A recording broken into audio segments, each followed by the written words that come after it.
So let's move on to our second part of our video presentation, Pareto's Principle. So unang-una, bago tayo sa Pareto's Principle. Question, have you been in a situation where so much time are being wasted with unnecessary activities? Meron nga ba? So me, personally, nagre-reflect ang question na to dito sa meme of the bike ko. So here in our picture, makikita nyo me deciding how I'm going to waste my time. So madami magwe-waste ng time. Ako, sarili ko. Waste ko yung time ko sa TikTok, Facebook, YouTube, Netflix, Twitter, Instagram, Snapchat, overthinking, and anxiety, diba? Anxiety, rather. So yan yung aking waste. I am waste of unnecessary activities. So kayo na lang ang magawa ng conclusion kung ano ibig sabihin ko sa mga yan.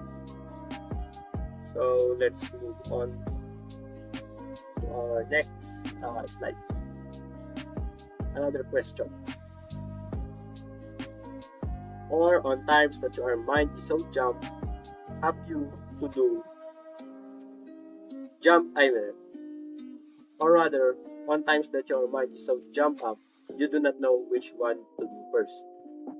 So, ganun nga kanina, same lang sila ng principle. So, dito naman sa meme natin na binigay dito sa slide na to, nakikita natin dito, Friday, tinapon niya yung mga work niya kasi overloaded siya sa Friday. Tapos, ang TM, hindi niya alam kung ano yung unahin niya. So, pinunod na ulit niya sa Monday. Pero OT lang yung nagawa niya kasi hindi niya alam kung ano talaga yung unahin niya. Kung ano yung pinag-una niya, tinapon na lang niya sa Friday. So, sa Monday, hirap siya. So, yun lang. Balik na tayo sa question natin. So, mag-reflect din kayo sa question ito kayong mga viewers. Pareto's Principle. Expand your business with the 80-20 rule, rather.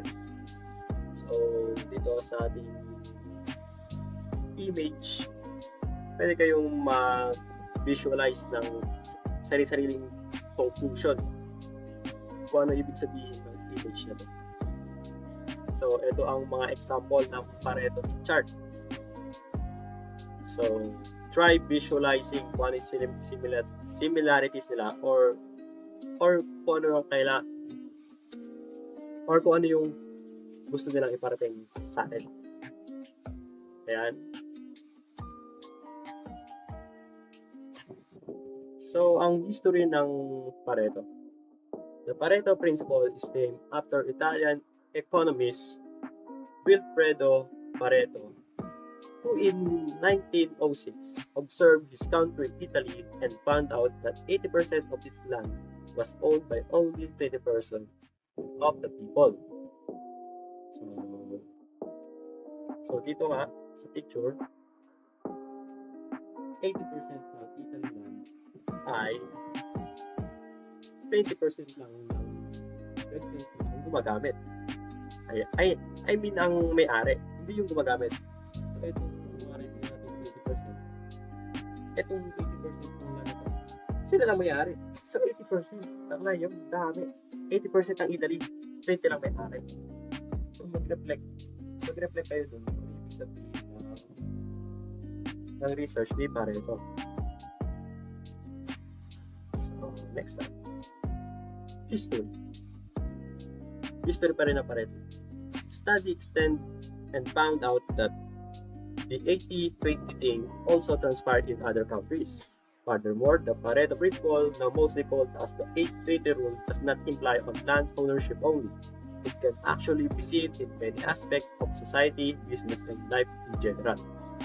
So you know the rules, and so do I. So ito ang ating mga example na the 20-80 rule is everywhere. Try to make a conclusion sa mga babanggitin ko. In business, 20% of the worker produce 80% of the result. 20% of the customer create 80% of the revenue. 20% of the product 20% of the product accounts for 80% of the scale, or sales rather. So in society, 80% of criminals commit 80% of crimes, and 20% of beer drinkers drinks 80% of beer in the world. 80% of factories pollution originated from 20% of all factories. So 20% of students have grades 80% or higher. So try to think. So try to think kung ano talaga ang pinaparating nito yung mga binigay kong example everywhere. So life in general, 20% of an average person activity is the reason for 80% of his progress. 80% of happiness brought by friendship actually comes from 80% of your friends only. So kailangan nyo mag-isip kung ano yung conclusion na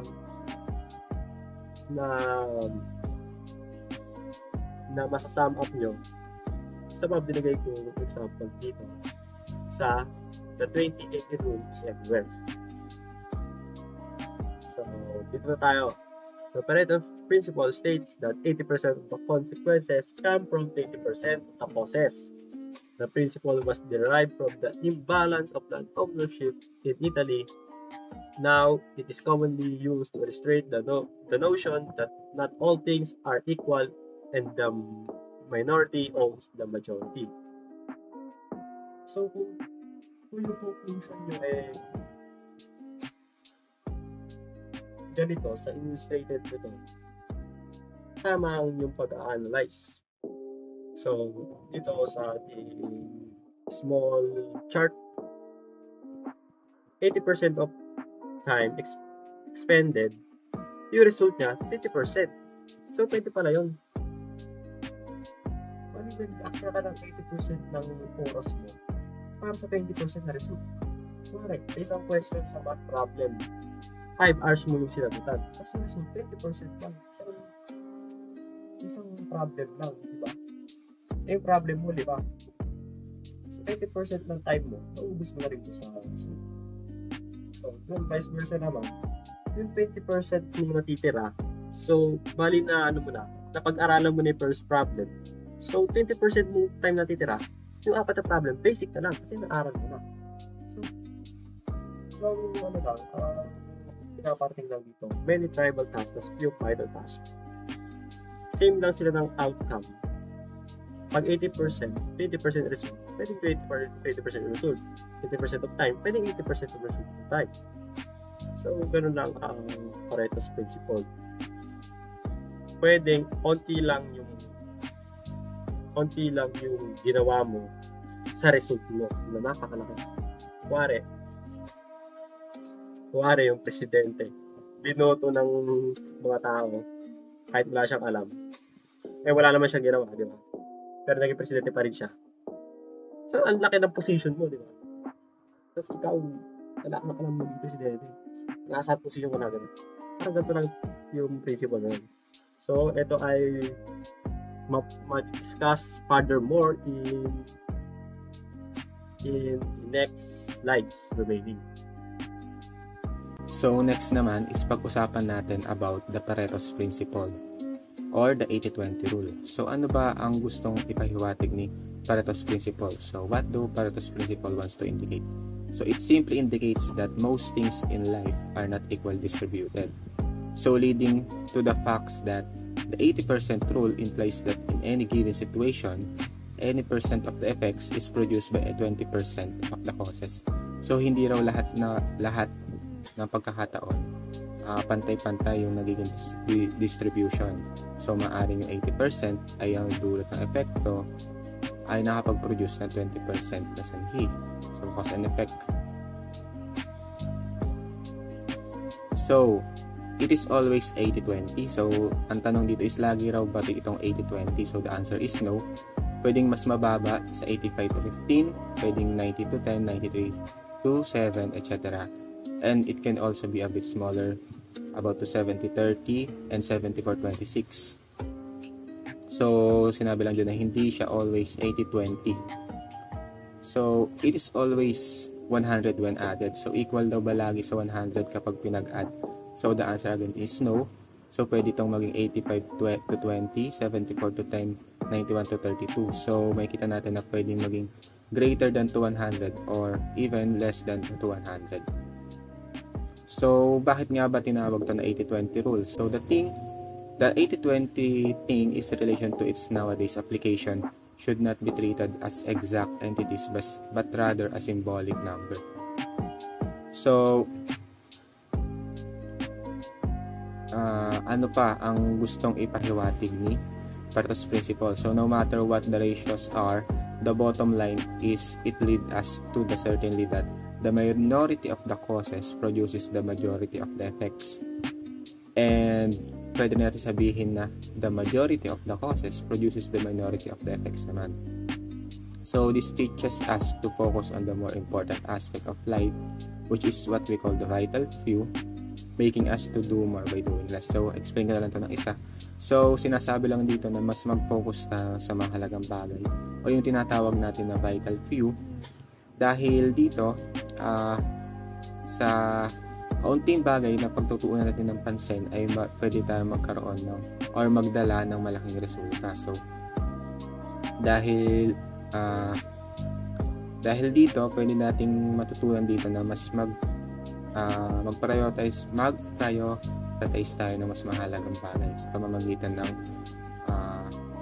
paggawa ng mas kaunti. So do more by doing less. So possible pala yun, ano? Nagagawa ka na mas marami magagawa mo sa paggawa mo ng kaunti. So in short nga, magtuon ka sa mas kaunting bagay na may malaking epekto. So paano ba na-apply si Pareto's Principle sa negosyo? So to increase revenue, you will try to first increase sales. So the more you sell, the more profits you should make. So syempre, pag mas marami kang mabenta, mas marami kang sales, mas maraming profit ang mag-gain mo. So negotiate better deals with your suppliers. So kapag mas maganda pa yung deals mo, mas mababa mo makuha yung item, syempre mas mataas magiging profit mo. Cut excess overheads. Companies often retrench staff to do so. So magbawas ka ng tao. So mga tao na hindi mo naman kailangan. So you need exactly what you need. Syempre lahat naman ng sobra is masama. So sakto lang na tao na makakatulong sa company mo. Mas makakapagbawas ka rin ng mga expenses. So next is increase prices. If you can sell the same amount of goods at higher prices, you will make more profits, and so on. In short, eliminate waste and improve the process, which is Lean Six Sigma. So papasok pa rin dito si Lean Six Sigma na by ignoring na lahat ng bagay na hindi naman nakakatulong sa company mo, i-sure na mas mag-i-improve to and mas makakagain ka ng profit. So next is the question now. Can a company do all these things simultaneously? So, pwede raw bang gawin ng company to ng sabay-sabay? So, the answer is no. Because in business, you generally don't have the resources, time, energy, and management focus to do everything at once. So, kaya nga sinasabi na mas mag-prioritize ka ng bagay na mas kaunti yung gagawin mo pero mas malaki yung magiging epekto. Secondly is the Pareto's Principle teaches us not everything is equally important. So, yun lang rin sinabi ko. What we should do is identify those actions, the vital few, which is yung mas mahalagang bagay, that will result in the biggest increase in profits, then focus first on it. Yun. Paulit-ulit tayo sa i-prior natin yung mga bagay na mas makakatulong sa atin, magkakaroon tayo ng mas malaking impact sa gagawin natin bagay na yan. So, yung tatawag natin na vital few is yung mas mahalagang bagay. So, not using 80-20 rule wisely may cause the business to prioritize the least important, which is definitely do not constitute a leap forward. So, dito naman pag-usapan natin yung BMC or Business Model Canvas. So, ano ba yung nilalaman ni Business Model Canvas? So, binubuo ito ng customer segments. So, ano ba ang customer segments? Dito natin kinikilala kung sino ba yung mga target natin na customer sa ating tatayong negosyo. So, pwede ilagay dyan yung age, yung gender, body build, availability, and health. So, etong nasa picture na to is about business about gym. And so, pwede natin kunin to para mas malaman natin kung ano yung kailangan ng customer. So, customer relation naman, may kita lang na nakatabi ni customer segments. So, kung paano tayo makipag-ugnayan sa kanila, so ano yung relationship na pwede natin ibigay sa mga customer. So, meron tayo ditong personal assistance during training. So, may iba't iba pa tong personal assistance, dedicated personal assistance, automated services, communities, co-creation, and others. So, sa channels, ito lang kung paano mo sila ma-reach or kung paano ka mag-advertise. Kung paano mo ipakakalat na meron kang gym dito na nakatayo, ganyan. So, nakalagay dito is pwedeng through Facebook, Twitter, Instagram, o YouTube, or through social media. Pwede rin through magazine, pwede ka maggawa ng flyers, and etc. So, revenue stream, makikita natin sa bottom right. Dito naman is nilalagay mo naman dito kung saan ba magmumula yung makikita mo. So, pwedeng maging sa membership fee, sa monthly fee, or sa per session fee. So, yan yung mga pwede maging cost kung saan kakikita. So, key activities makikita naman natin dito sa left side. Ito naman yung mga pangunahing kailangan mong gawin para mapatakbo yung negosyo mo. So, kailangan mo na personal assistant training, maintenance, promos, and marketing. Sa baba naman yung is key resources. So, ano ba yung mga pwede mong mapagkunan para magkaroon ka ng tagumpay na negosyo, which is dito nga sa gym na example, pwede kang kumuha ng mga bright employees and magaganda equipment sa gym, syempre para mas tangkilikin siya ng customer mo. Next, sa may pinaka left naman is yung key partners. Sino naman yung mga pangunahing katuwang mo sa negosyo. Syempre yung mga suppliers, equipment suppliers, certification agency, and advertising company. So, at the bottom left, yung cost structure naman, ito naman nilalagay yung mga lahat ng kabuuang kagastusan mo or saan ka ba mas malaki mag-i-invest or gagastos. So, pwedeng sa equipment cost, pwedeng sa rent or sa advertising cost. So, lastly, yung nasa gitna, yung pinakamahalaga, which is yung heart ng mismo BMC. So, gaano ba kahalaga o ano yung mga makuhang benefits ng customer mo dito sa negosyong itatayo mo. So, pwedeng health and fitness program through lifting weights and cardio, ensuring customer satisfaction and with certified instructor and friendly staff. So, yun lang yung binubuo ng BMC. And for next naman is the Pareto chart na i-report naman ng aking ka-group. So, ito, isang example ng Pareto's chart. So, dito makikita natin may apat na section ng graph, yung taste, quality, price, presentation. So, dito makikita natin sa line yung katapat ng 80%. Then, sa pababa nun, ito, yung kukunin lang natin is yung within yung 20%. Itong taste, tsaka quality. So, sa Pareto, ito yung i-try natin i-improve or dito tayo, ito yung pa-prioritize natin i-improve yung taste and yung quality. So, pero ito doesn't mean na i-ignore natin yung price and presentation. Syempre, kailangan mura pa rin ganun or within a reasonable price pa rin. Pero dito tayo magfo-focus sa taste and quality. Ito naman, papakita na natin kung paano ginagawa ang Pareto's chart. So dito, may example tayo na mga item type and yung number of sales ng mga item na yun. So ito, yung mga item type na to, based siya sa mga foods or meals na sinaserve sa isang specific na restaurant. So ito, yung mga list na to na nandito is in alphabetical order. Maliban lang dito sa others na nandito lang sa pinakababa. So hindi siya kasama dito sa list na kailangan i-alphabetical order. So ito naman yung number of sales. Pag gagawa tayo ng Pareto's chart, una, syempre, isa-select natin to. Kailangan naka-order siya from highest to lowest. So, isa-select lang natin lahat.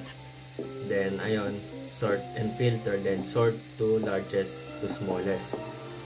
So, ayan, makikita natin from largest, from pinaka madaming sale hanggang dito sa pinaka onte. Then susunod, isa-sum up natin lahat yon dito sa baba. So click lang dito, then click auto sum. Then makikita natin mag-auto sum lahat ng may mga value sa row na to. Then ito auto selected na din lahat ng isa-sum up. So ayan, enter lang natin. Ito na yung total. Then susunod naman yung CF or yung cumulative frequency. So dito, ibig sabihin lang ng CF is yung mga i-add lang natin in succession. Ito nasa list ng number of sales isa-isa. So dito sa first row is, since ito lang naman siya, so yan lang din yung ilalagay natin. So yan. Then sa susunod na row, i-add na natin ito, then itong nasa gilid. So ayan, sa sum up lang natin yan. So makikita natin pag pinag-add to. So sa susunod naman, pag-add lang din ulit to, yung nasa taas, then yung nasa gilid niya. So dadrag lang natin para makopy yung formula. Ayan, makikita natin na naka-sum up na siya. So to check, ito dapat magkaparehas. Ibig sabihin lang nun is tama yung formula or tama yung pagkakasum up ng mga items na nandito. So susunod naman yung percent. Dito naman yung percent ng sales dun sa ng isang specific na item dito sa total sale, number of sales. So ayun, para yung formula lang din doon is ito equal, then itong number of sales, then divide slash itong total number of sales. So lalagay lang natin $sign.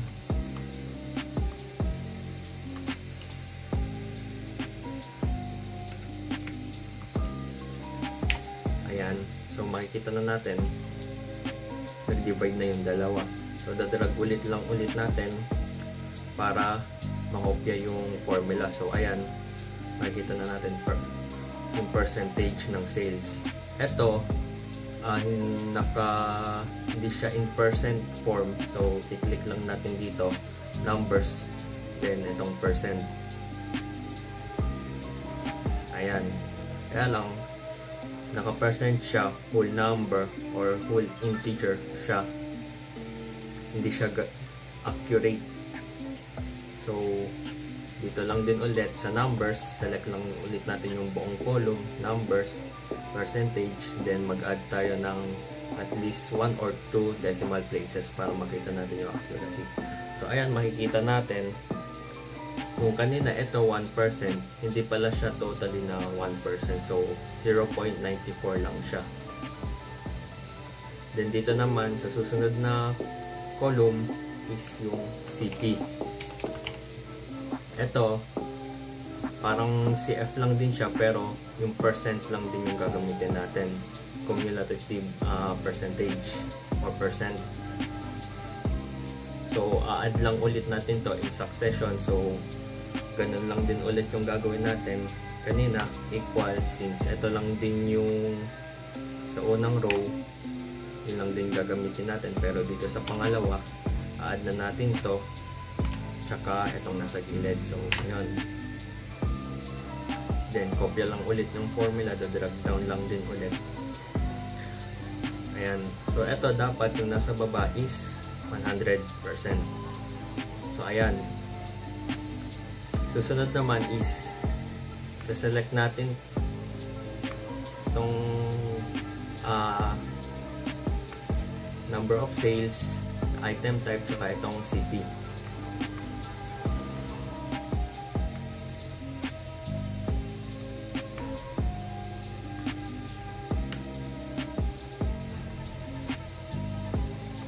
So ayan, then pag na-select na, insert, then recommended charts. Then click lang ito yung may graph din na may line. Ayan. Dito, ayan, makikita na natin yung parang kamukha siya ng Pareto's chart kanina. Ito, click lang natin para natin makita. Add label. Then click nyo lang kung ano yung pinaka visible.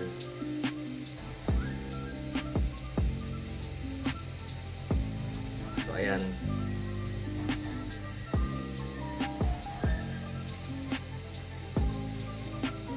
So dito makikita natin kung paano gumawa ng Pareto's chart. Ilalabas dyan, itong parang kamukha lang din kanina. So ita-transfer lang natin to dun sa PPT kanina. Ito ito na yung chart natin, iniba lang yung kulay para mas makita natin. Sa Pareto, di ba, kukunin natin yung 80%, tatapat natin. So ito, ayan, makikita natin. Then yung 20% dito pababa. Meaning dito sa 5 product na to, yung onigiri, omurice, yung bento, ramen, then yung melon pan, yun yung mga 5 products na i-prioritize natin or magfo-focus na i-improve ganon, or mas pasarapin, mas gawing mukhang mas masarap ganon, or gawin natin mas mura kung kaya, bigyan natin sila ng mga flavors ganon. So pero hindi ibig sabihin nun i-ignore na natin itong mga nasa baba, yung sa soup hanggang dun sa may others. So kasama pa rin siya sa product lineup ng business nyo, pero dito lang kasi makikita natin yung parang 80%, then yung 20% nga na Pareto's, na ano ng Pareto. Ito yung parang may pinakamalaking ano dito, yung main nag-generate yung income sa 5 products na to. Ganon. So following that, how can Pareto's principle be applied in our daily lives? Just hanging out with friends, working, and using our cell phones, or relaxing at home. So first is in social interaction. In our daily lives, once every now and then we socially interact with our friends, with our classmates, with our acquaintances. But actually, some of those or most of them are not what really makes you happy, or you don't really notice them, or you have a negative feeling towards them. What I'm trying to say or sinasabi ko is yung konti lang dun, yung napapasaya ka talaga, yung close mo talaga, yung pagkakasama mo sila, yung wala kang iniisip na iba, kung hindi masaya ka, nag-enjoy ka kasama siya or kasama sila. So imbis na mag-hangout tayo dun sa group of friends yun, sa tayo ilang oras kung ano gagawin, pwede makipag-hangout lang tayo kung saan tayo, kanina tayo masaya. Sa isang kaibigan, sa best friend mo, sa isang friend na close ka. Tapos yung ibang time na matitira na, syempre di naman kayo magtatagal, katulad pagka madaming activities na ginagawa, madaming nangyayari, madaming oras na nasasayang para sa'yo. ikaw di ka naman nakipag-interact the whole time na magkasama kayo, pero pagka one-on-one kayo ng close friend mo, whole time na yun, nag-interact kayo, may nangyayari, may nagaganap.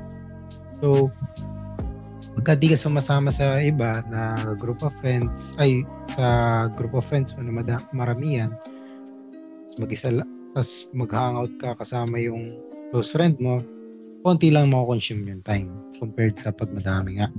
So, yung matitira mong time doon, pwede mong i-focus sa workout, punta kang gym, magbubuhat ng weights, mag-aaral ng mga bagong bagay, new things, spending time with your family, learning about your body, like, and your mind, you're relaxing yourself, like meditating or watching TV.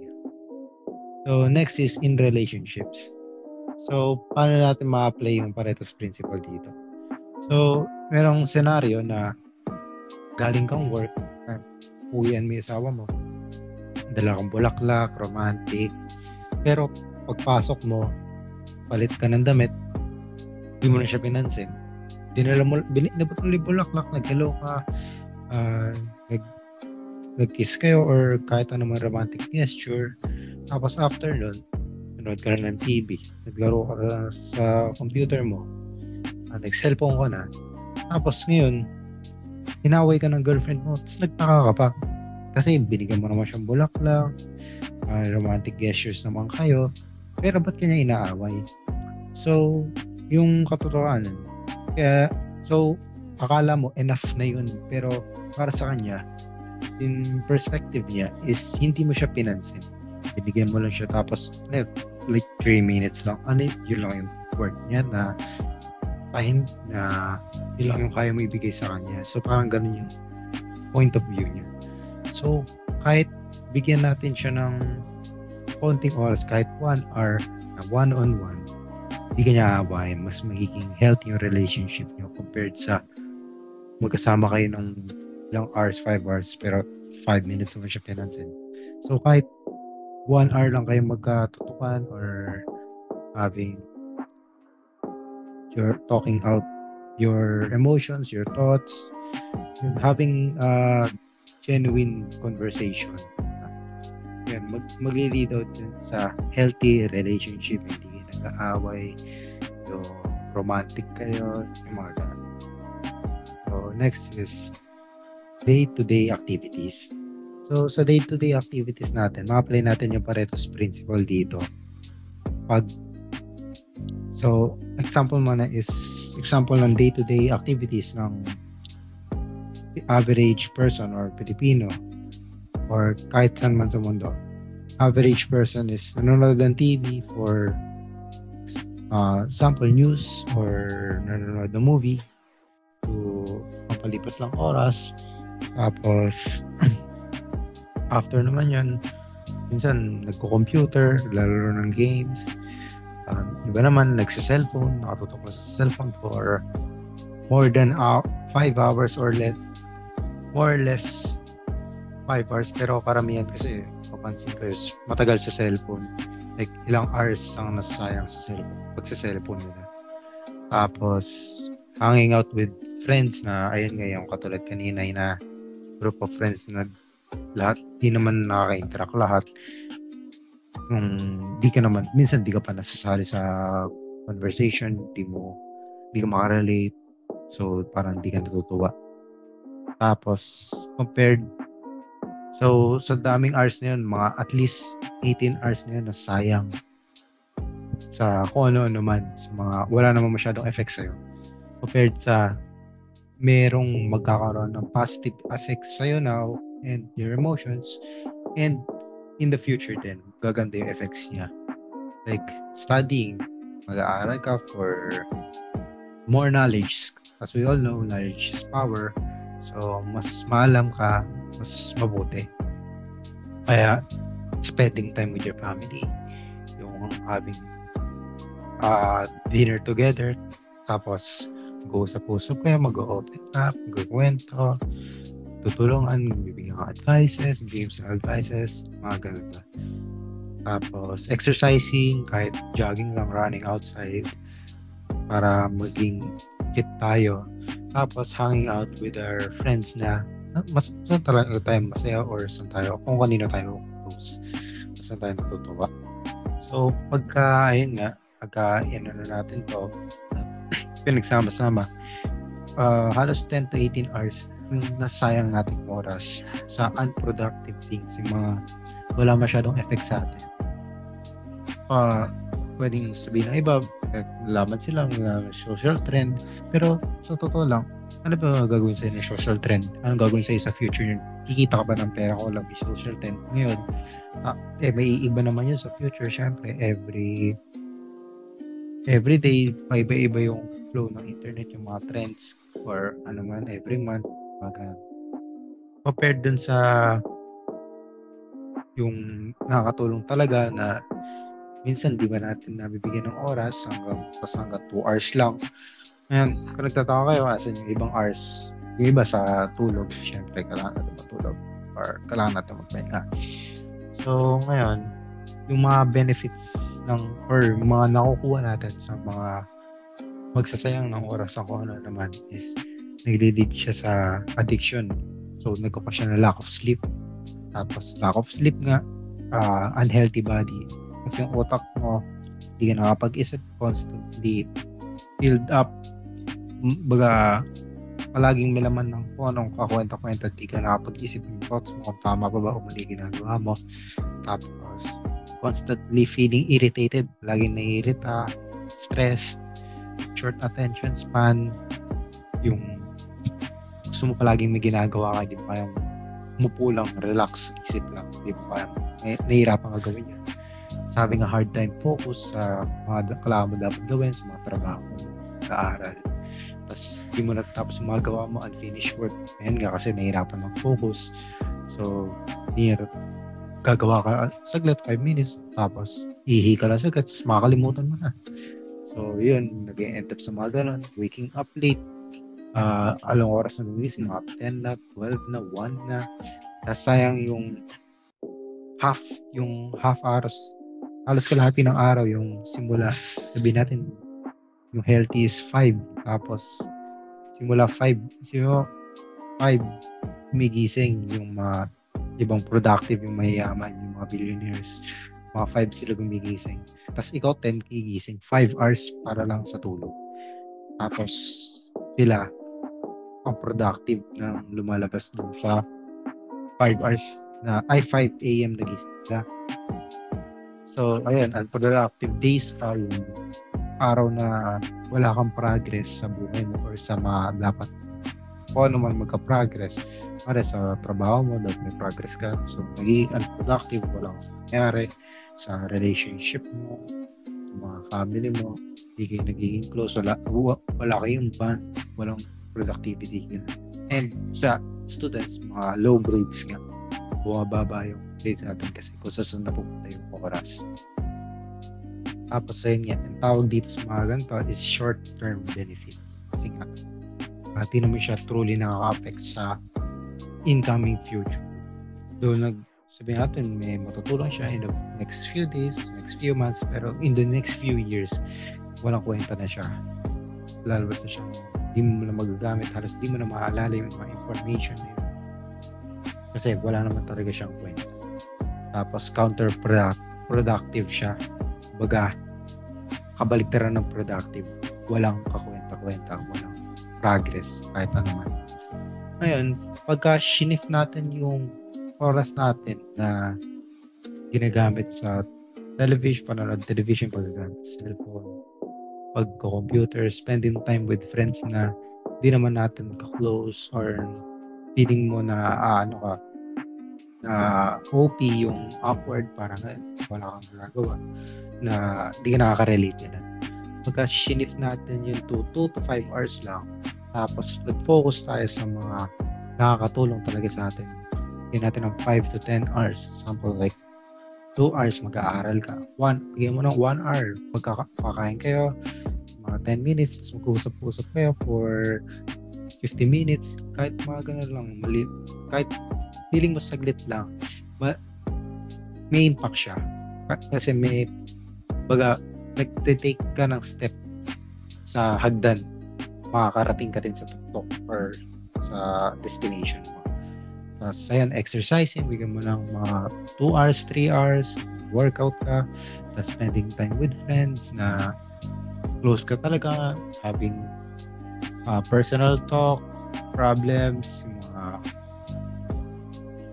healthy na conversation, yung mga dapat, kung tanong ko kayo kung ano dapat gagawin sa ganito, kung maganda sa mga ganitong bagay, yan. Mga tawag dito. Tapos yung magigain mo pala dito is yung mga effects na magigain mo is consistent and enough sleep. Giging healthy, tapos lalakas yung katawan natin. Kasi pag lack of sleep, tapos inconsistent, nagli-lead to sa mas mahinang immune system. So, ayun, healthy body, tapos healthy mind, magiging mas kalmado ka, tapos magiging patient ka, hindi kang patience, hindi constantly irritated ka, laging may gustong gawin. Tapos madaling mag-focus sa mga bagay. So, pag may ginawa kang trabaho, tatapusin mo talaga. Papahinga ka. Pwedeng pahinga, pero 5 minutes, pero babalikan mo pa rin. After 5 minutes, yung dedikado ka talaga matapos. As organized, maayos yung mga bagay mo, maayos yung buhay mo. Meron kang activity or plano sa buhay mo. Tapos, weekly finishing work. Daras, kasi, madali ka mag-focus, tapos madami ka nagagawang work. Tapos, nasanay ka. Mas mabilis mo nagagawa yung mga work. Kasi, the more na gumagawa ka ng work, nasanay ka. Tapos, look up to by others. So, tinitignan kang mataas yung tingin sa'yo ng iba or nagagandahan sa image mo kasi healthy ng buhay mo. So, nagbe-bring up din ng confidence kahit paano. So, ayun, praise nga, sabihin, uy, ganda ng katawan mo, kanina mo, ganito, uy, ang sarap mo kausap, mga ganun. Masarap sa pakiramdam. Tapos, stress-free. Wala ka masyadong iisip, di ka masyadong stressed, mga ganito. Wala kang iniisip na problema, na, uy, paano yung relationship ko, ganito, sira na, yung katawan ko, taba ko na, sabi ng sakit, gano'n. Di mo naisipin. Tapos, sa test ko, ano sasagutin ko sa mga estudyante, mga gano'n.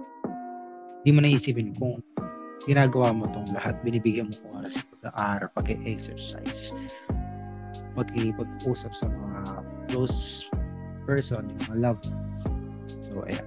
Yung mga tawag dito is long-term benefits na bibigay siya ng productive days, tapos nagle-lead to possibly lead to a better life and future. Mas gaganda yung buhay mo. Kasi healthy siya, yung benefit ka. Nagbe-benefit yung katawan mo, katutak mo, tapos nagiging healthy ka. Tapos lumalakas yung katawan. Tapos matagal buhay mo, more time to spend with others and things. So ngayon, pansin mo, pagka pinag-adapt mo to, 7 to 15 hours, so madami kang oras na matitira. So, ayan, mas maganda unahin muna natin itong mga productive things kasi mas healthy nga yung kakalabasan. Kasi pagka inuna natin yung mga nakakwenta, tapos sisiksik natin yung mga importante ngayon, magkakram tayo or pangit yung kakalabasan. Yan. So ngayon, ang pag-uusapan naman natin ay about sa SWOT analysis. So, ano nga ba yung SWOT analysis? If you think your business could be doing better, why not try a SWOT analysis? So, kung yung business mo ay lumalab, ba't hindi mo i-try yung SWOT analysis? So ngayon, italakayin natin kung bakit niya ba kailangan to. Kung ano ba yung importansya nito sa business, yung technique na SWOT analysis. So, SWOT stands for strength, weakness, and opportunities and threats. So, yung SWOT, S stands for strength or kalakasan, and then W is for weakness or kahinaan, opportunities o pagkakataon. The last one is threats o mga banta. So, dito pa lang makikita na natin na mahalaga yung SWOT. Kasi dito, analyze o makikita natin yung kalakasan, kahinaan, yung business na gagawin natin. Tapos yung mga opportunities at mga banta dito na pwedeng maka-apekto dun sa gagawin natin business. So, yun na. Way to grow your company or increase your earnings. So, yun na. Mas mag-grow o mas mag-increase yung kita mo kapag ginamit mo yung technique na to.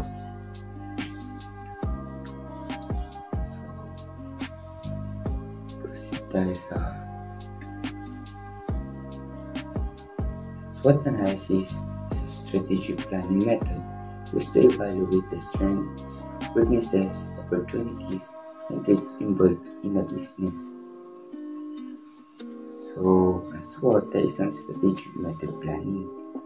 Tulad nga ng sabi ko kanina, ito ay ginagamit para sa business para makita yung kalakasan, kahinaan, pagkakataon at mga banta sa iyong business na makakatulong para sa future ng business mo para mas lumago ito. So, it involves specifying the objective of the business and identifying the internal and external factors that are favorable and unfavorable to achieve that objective. So, yun nga.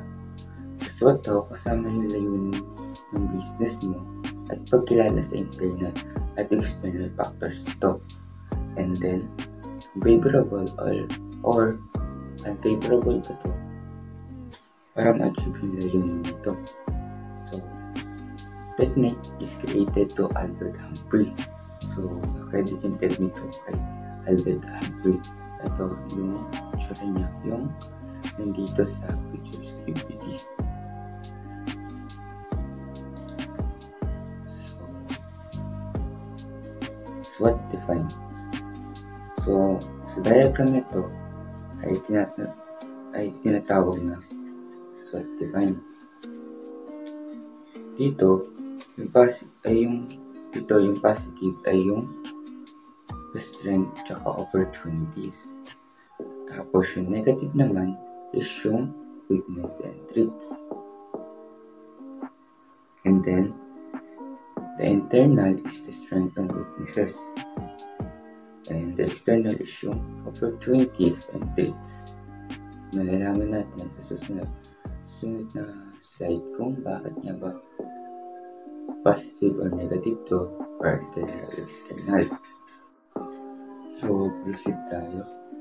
What is SWOT analysis? It is non-financial planning tool. So, SWOT analysis ay non-financial planning tool. So, ano nga ba yung non-financial planning tool? So, they aren't directly associated by money. Focus sila sa other aspect ng business. It can be either quantitative or qualitative. So, sa non-financial objective ay relate dito sa employee satisfaction, customer satisfaction, and so on.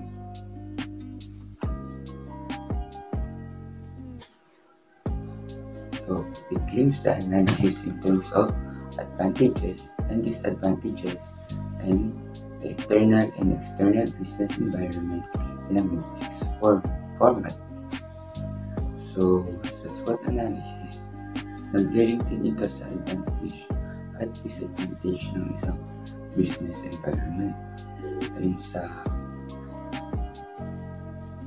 kanila pa sinasabi na interval and external ay nasa matrix format. So, yung matrix format, ito ay naka-arrange by rows and columns. So, as to form as rectangular array. So, the strengths and weakness are defined by measures such as market share, loyal customer, level of customer, so customer satisfaction, and product quality. So, yung strength and weaknesses ng isang business ay nakameasure sa market market share, loyal customer, level of customer satisfaction, and product quality. So, balikan natin yung unang slide, may diagram. Makikita doon na ito ay internal o ito yung mga panloob o nasa loob na kailangan po ng isang business para mas lumago ito. So, opportunities are new potential areas for business in the future, just as new markets or new conditions in existing markets. So, ito naman yung mga nasa labas na kailangan po ng tunan. So, isang nga rito is yung opportunities. So, dito, kung may bago kong idea or product for bagong idea for your product, may bagong idea or product for your business. So, take that opportunity para magawa yun kung goods ba yun or hindi. So, traits describes how the competition, no technology, or other factors in the business environment may affect the business development. So, sa traits naman, syempre, hindi mawala yung competition ng other businesses. So, also yung mga bagong technology na meron sa ibang business na katulad nyo, and yung mga iba pang factors na pwede makapekto sa business development nyo. So, SWOT analysis is a powerful technique for understanding your strengths and weaknesses and for looking at the opportunities and threats you face. So, yun nga.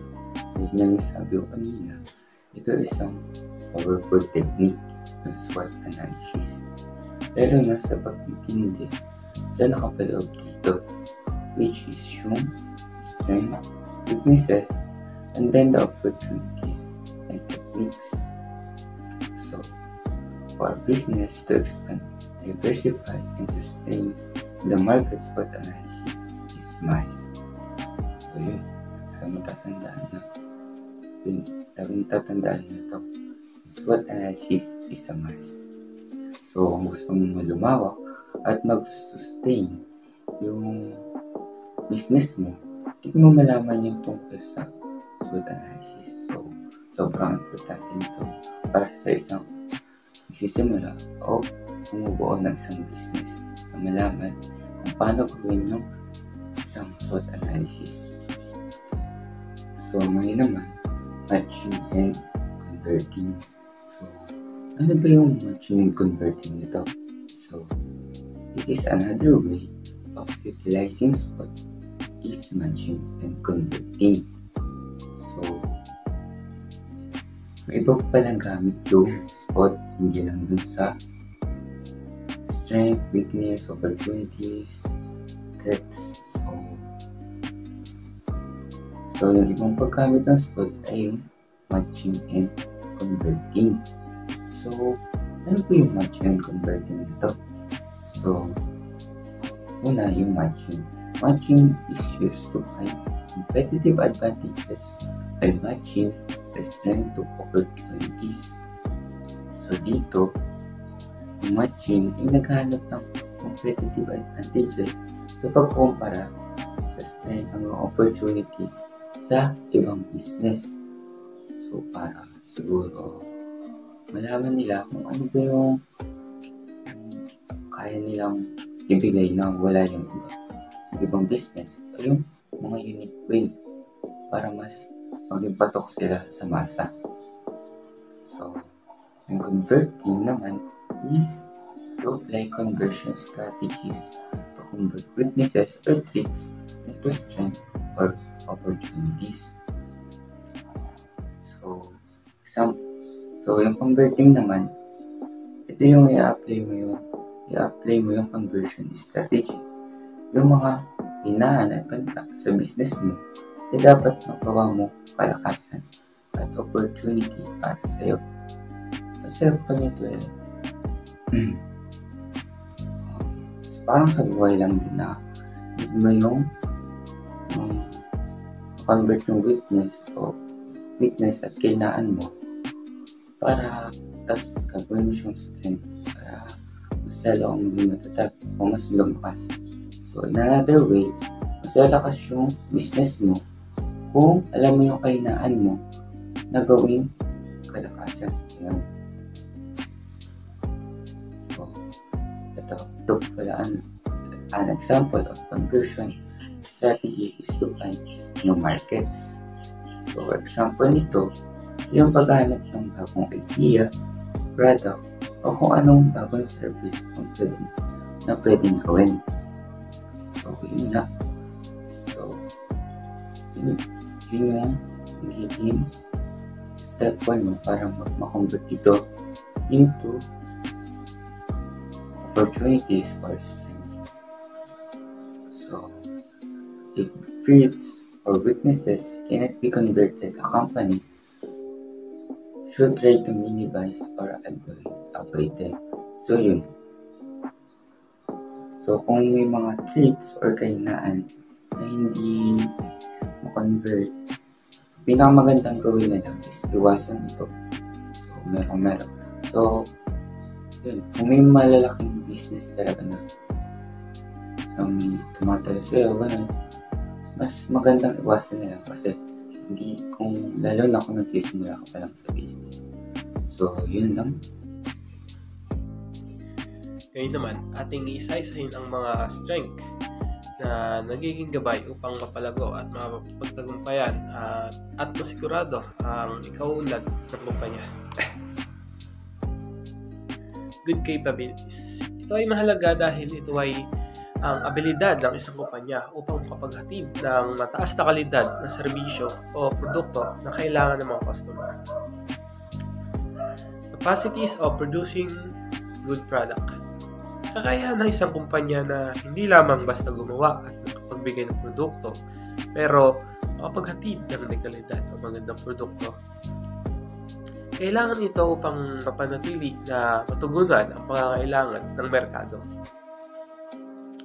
Product, produkto. Ito ang inaalok ng isang kumpanya sa tao na kailangan ito upang maging unique at kaakit-akit upang tangkilikin. Technologies. Siyempre, ang paggamit ng makabagong teknolohiya ay nakatulong sa pag-optimize ng produksyon at pagpapabuti at pagpapabilis ng paggawa ng mga produkto. Maging pati ang pagpapalawak ng merkado sa pamamagitan ng mga online shop. Ang teknolohiya ay nagiging susi sa pagiging mapagkompetensya ng business sa merkado dahil lumalawak ang sakop ng pagbebentahan. R&D efforts o Research and Development efforts. Ang mga pagsisikap sa pananaliksik at pagpapatupad ng R&D ay lumilikha ng mga bagong produkto at upang mapabuti ang kasalukuyang produkto. Nakakatulong ito sa inobasyon at sa pag-angkop sa mga bagong merkado. Of course, human resources. Ang pagkakaroon ng mga tao na may kakayahan sa pag-angkop sa negosyo ay isang matibay na pundasyon ng isang business.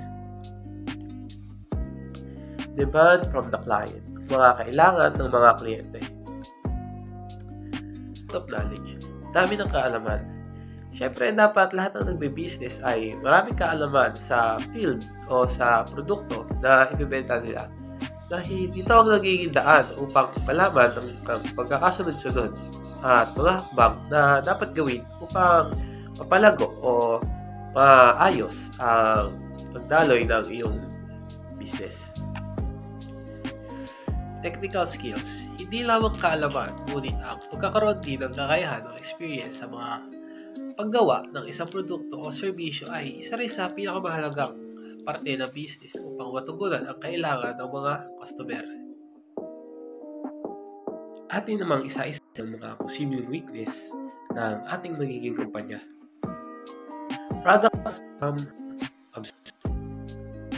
Nawawala sa uso ang produkto dahil sa dami ng mga product na katulad ng ito. Nawawala ang uniqueness dahil sa sobrang at wala nang bago sa produkto. Nagsasawa ang mga mamimili sa pagkakamukha or paulit-ulit na paggamit or pagkakaroon ng mga produkto. Dahil kung meron ka na ng isang bagay, dahil walang bago sa produkto na yun, hindi mo nakakailanganin na bumili o mawawalan na ng gana ang mga tao sa pagbili nito. Dahil marami na ang mayroon. Of course, technology has become obsolete. Hindi nakakasunod sa pagbabago ng teknolohiya o sa inobasyon ang produkto. Halimbawa, kung mayroon mas madaling gamitin or mas convenient na produkto kaysa sa kung anong meron kang binibenta. Malamang sa malamang kahit ikaw, hindi yung sa'yo ang gagamitin o bibilin mo. Siyempre, ang pipiliin mo, yung mas magandang produkto. Key management power may not be there. Nawawalan ka ng control at hindi mo napapanatili o hindi mo na track kung ano ang nangyayari sa business mo o sa kumpanya mo. Nagiging sanhi ito ng hindi mo maagang pagkita sa problema. At kalaunan ay lumalaki at nagkakaroon ng malaking epekto sa business mo at sa magiging kita mo. Key power may not be there. The point is that the company is not having weaknesses and their company should close down. The best part is that whether this company is able to trace this weakness and take corrective measure or not. Sinabi dito na hindi ito dahilan upang magsara ang isang business bagkus ito ay magiging daan upang makita agad ang mga problema o masolusyonan agad ang magiging posibleng balakid na kakaharapin ng iyong business. Opportunities, mga oportunidad na pwedeng samantalahin o tignan ng mga kumpanya upang mas mapalawak pa at panatiling maayos ang kumpanya. A company can identify new product. Dapat bukas ang kumpanya sa mga bagong produkto na makapag-push o makakadagdag ng variety o mga kalapit na produkto sa produktong binibenta mo. The company can go for new sector. Katulad ng sa kanina, maaari ding maging bukas ang business sa bagong sektor o business na malayo sa produkto mo. Mas madiscover mo ang isang business na mas kikita ka o mas magsashine ka bilang isang businessman. Company go for geography. Siyempre, pupunta sa malapit sa dagat at magbenta ka ng bumbilya na pwede i-charge or yung bumbilya na pwedeng waterproof para mas mapalawak mo pa yung pagbebentahan mo. Pwede mo rin ito palawakin na hindi lamang dito sa Pilipinas. Pwede mo rin dahil ito worldwide. Dahil sa internet ngayon na pwede ka kumuha ng mga customer galing sa ibang lugar. New economy, the company can go and extend their market.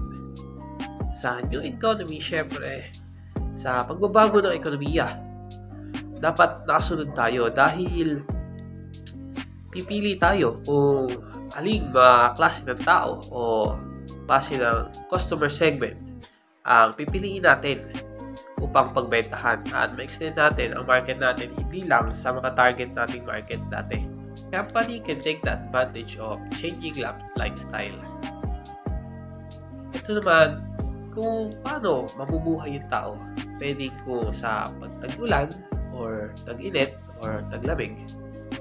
Babase natin yung ating produkto sa panahon at sa kung paano ang nagiging lifestyle ng mga tao. A company can go for the opportunities available, technology changing. Siyempre, ang mga oportunidad sa pagkakaroon ng mga bagong teknolohiya ay dapat natin sinasamantala dahil ang technology ay ang para sa pag-unlad ng isang business. or sa kahit na anong bagay. Ang available technology talaga ang dapat naging isa sa pangunahing focus ng mga business owner. Dahil syempre pag may bagong available na technology na makakatulong sa produksyon, makakatulong sa pagbebenta, makakatulong sa kahit anong bagay na makakatulong sa business mo, ay dapat ginagrab ito dahil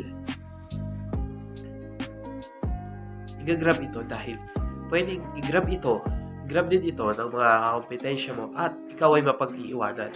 Kaya hindi mo dapat pinalalampas ang mga available technology na nadidiskubre. Ito naman ang mga threats na maaaring kaharapin ng iyong business o kumpanya. Political threat, legislative threat. Ito ay madalas na mga threats dahil sa pagbabago ng batas o sa mga rules and regulation na kaugnay sa iyong produkto.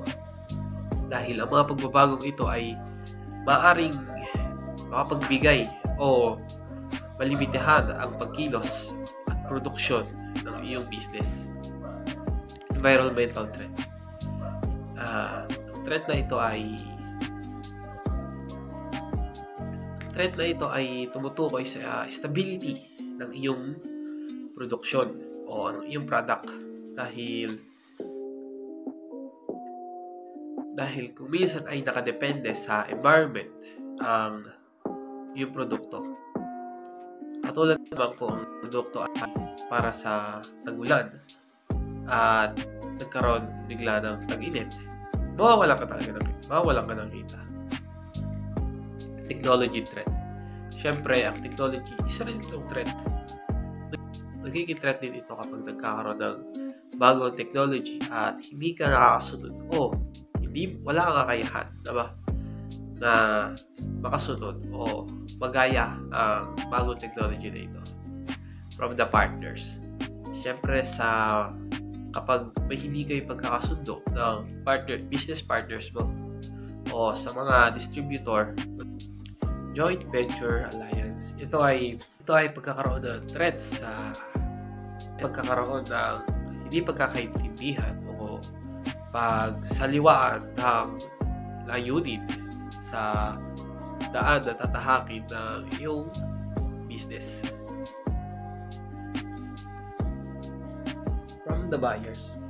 Siyempre, hindi maiwasan yung hindi pagkakaunawaan minsan sa mga buyers dahil sa maraming dahilan. Pwede dahil nagkaroon ng alitan or may pagkakamali or may hindi nagustuhan yung mga buyer. From the supplier. Siyempre, ito naman pagka nagkakaroon ng conflict minsan sa kung saan, kung paano, kung magkano sa mga supplier natin, nagiging threat ito dahil naapektuhan nito yung production at yung kung kailan natin mabubuo yung produktong gagawin natin. From the key staff. Siyempre, dapat meron tayong maayos na pakikitungo sa mga staff natin or sa mga katuwang natin sa pagkatuwang natin sa produksyon ng ating produkto. Dahil kung sa loob mismo ng business mo is hindi kayo magkakasundo, paano kayo makagawa ng isang mabuting business? At syempre, itong mga threats na ito ay pwede rin maging advantage para maiwasan o ma-minimize yung epekto ng mga threats na ito. 3 stages of SWOT analysis. Identify. Sa yugtong ito, dito tinutukoy o inaalam yung mga strength, weaknesses, opportunities at threat na ini-enumerate natin kanina. Ang mga impormasyon ito ay kinukuha mula sa mga pagsusuri o sa mga research. Mahalaga ang pagkolekta ng mga datos na ito mula sa mga iba't ibang sources katulad ng mga feedback mula sa mga empleyado, customer, at sa mga market research. Draw conclusion. Dito na yung part na pagsasama-samahin mo na yung mga nakalap mong impormasyon upang mapag-ugnay-ugnay mo at malaman mo kung ano ang mga maaaring kahinaan at mga opportunity na dapat mong i-grab para mapaganda yung business. Translate into strategic action. Ang konklusyon mula sa nakaraang yugto ay isasalin sa konkretong hakbang o estratehiya. Advantages of SWOT analysis. Consolidate strength. Ito yung pagpapatibay pa pag-grab ng mga opportunity para mapalakas at mapatibay ang iyong business. Minimize weaknesses. Ito yung kung hindi maiwasan yung mga weaknesses ay dapat ay i-minimize na lang or hanggat maaari ay maiwasan o mapaliit ang epekto nito. Help to grab opportunities. Natutulong ito upang makuha mo o mag-grab mo, masamantala mo ang mga oportunidad upang mapalago ang business mo. Minimize threat. Katulad sa weakness, ay kung hindi maiwasan ng mga threat ay i-minimize, makatutulong ang SWOT analysis sa pag-minimize ng epekto ng mga threats na ito. Facilitate planning. Nakatulong ito sa pagpaplano, sa pagbuo at pagpapalago ng business. Facilitate alternative choice. Nakatutulong ang SWOT analysis sa paggawa ng mga alternatibong mga choices sa pagpili kung paano mapapalago ang isang business. Help to innovate. Nakatutulong ito upang mapaganda, ma-innovate ang iyong business. Ensure survival and success. Tumutulong ito para hindi ka malugi or maging successful ang business mo.